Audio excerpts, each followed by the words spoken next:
Hello' everyone, মোৰ আজিকালি daily ৰুটিনখন হৈছে ডিউটিৰ পৰা ঘৰলৈ আৰু ঘৰৰ পৰা ডিউটিলৈ যোৱা। কি কৰিব পিছে, নিজৰ কাম কিছুমান থাকে, নিজৰ কিছুমান ৰেছপনচিবিলিটি আছে, কৰিবতো লাগিবই নহয়নে বাৰু। কাম শেষ কৰিয়ে মই ৰুমলৈ গ'লোঁ আৰু এইজনী হৈছে অকণমানিজনী, তাইৰ মানে ডেইলি এক্টিংবোৰ চেঞ্জ দেই। বাহঁতৰ ৰুমত চাহ তাহ খাই মেলি মই ঘৰলৈ আহিলোঁ আৰু ঘৰলৈ আহোঁতে মই কুৰকুৰি 2 পেকেট লৈ আহিছোঁ, যিহেতু মই ভাতৰ লগত কুৰকুৰি খাই ভাল পাওঁ। আপোনালোকে চাগে আগৰ মিনি ব্লগ এটাত দেখিছেই।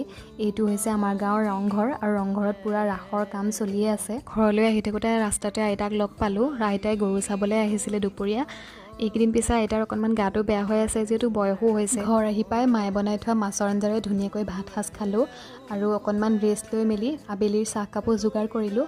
এইজনী আমাৰ জিলমিল, তাই বোলে মোৰ ভিডিঅ' তোলায় আৰু তাই সেইকাৰণে সকলোকে হেল্ল' কৈছে দেই। এইখিনি ভিডিঅ' আছিলে কালি ৰাতিৰে। মা আৰু মই গৈছিলোঁ ভাইটিৰ আখৰা চাবলৈ।